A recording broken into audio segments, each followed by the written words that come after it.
आगरा के पास रहने वाली नेहा एक मेधावी छात्रा है। उसने इसी साल स्नातक की पढ़ाई पूरी की है और वह अपने कॉलेज की टॉप छात्राओं में शामिल है।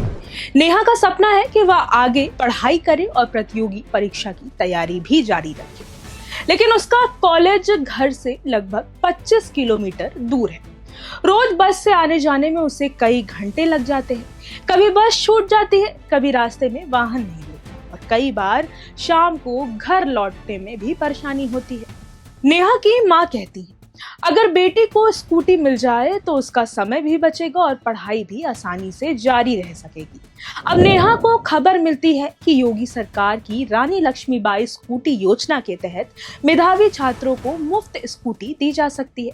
नेहा के लिए यह सिर्फ एक स्कूटी नहीं बल्कि उसके सपनों तक पहुंचने का रास्ता है। लेकिन क्या नेहा को सच में स्कूटी मिलेगी? कौन छात्राएं पात्र हैं? क्या सभी छात्राओं को लाभ मिलेगा? आवेदन कैसे होगा और किन दस्तावेजों की जरूरत पड़ेगी? आज की रिपोर्ट में कहानी के साथ समझेंगे योजना की पूरी जानकारी।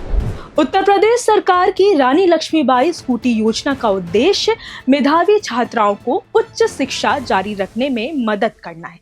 जानकारी के अनुसार स्नातक स्तर पर बेहतर प्रदर्शन करने वाली छात्राओं को मुफ्त स्कूटी देने की तैयारी है। योजना के लिए लगभग 400 करोड़ रुपए का बजट और पहले चरण में करीब 50,000 छात्राओं को लाभ देने की जानकारी रिपोर्टों में सामने आई। योजना के पीछे सरकार का उद्देश्य है कि छात्राओं को कॉलेज और विश्वविद्यालय तक पहुंचने में सुविधा मिले। ग्रामीण और दूर दराज के क्षेत्रों में रहने वाली छात्राओं को रोजाना बस या अन्य साधनों पर निर्भर रहना पड़ता है। स्कूटी मिलने से उनका समय और यात्रा खर्च दोनों कम हो सकते हैं। यह योजना विशेष रूप से उच्च शिक्षा में छात्राओं की भागीदारी बढ़ाने और उन्हें पढ़ाई बीच में छोड़ने से रोकने के उद्देश्य से जोड़ी जा सकती है। अब सवाल उठता है कि किसे मिल सकती है स्कूटी? मौजूदा जानकारी के मुताबिक छात्रा उत्तर प्रदेश की मूल निवासी हो, छात्रा ने मान्यता प्राप्त विश्वविद्यालय या डिग्री कॉलेज से स्नातक की पढ़ाई पूरी की हो, वह संबंधित शैक्षणिक सत्र के स्नातक परीक्षा में सफल हुई हो, उसका नाम मेरिट सूची में शामिल हो, समान तौर पर विश्वविद्यालय और डिग्री कॉलेजों की टॉप 5% मेधावी छात्राओं को शामिल किए जाने की जानकारी है। कुछ रिपोर्ट्स में मिनिमम 80% नंबर वाली छात्राओं को पात्रता में शामिल करने की बात कही गई है। छात्रा के दस्तावेज कॉलेज और विश्वविद्यालय द्वारा सत्यापित हो। कानपुर में 43,934 छात्राओं के उत्तीर्ण होने के आधार पर 2,196 छात्रों की अंतिम सूची तैयार किए जाने की खबर सामने आई है। यह आंकड़ा बताता है कि चयन मेरिट और निर्धारित अनुपात के आधार पर किया जा सकता है। सरकार ने सामान्य मेरिट से कुछ कम अंक पाने वाली कुछ विशेष श्रेणी की छात्राओं को भी योजना में शामिल करने का प्रावधान किया है।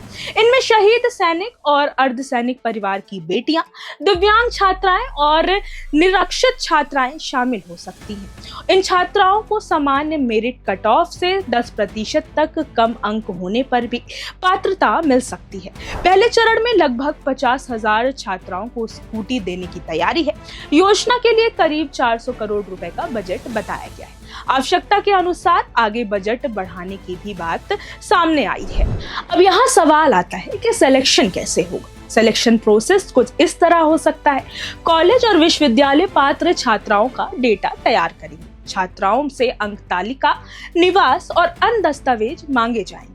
कॉलेज दस्तावेजों और परीक्षा परिणाम का प्रारंभिक सत्यापन करेगा। विश्वविद्यालय मेरिट सूची तैयार करेगा। विशेष श्रेणी की छात्राओं के दस्तावेज अलग से जांचे जाएंगे। अंतिम सूची संबंधित विभाग या जिला प्रशासन को भेजी जाएगी। चयनित छात्राओं को स्कूटी उपलब्ध कराई जाएगी।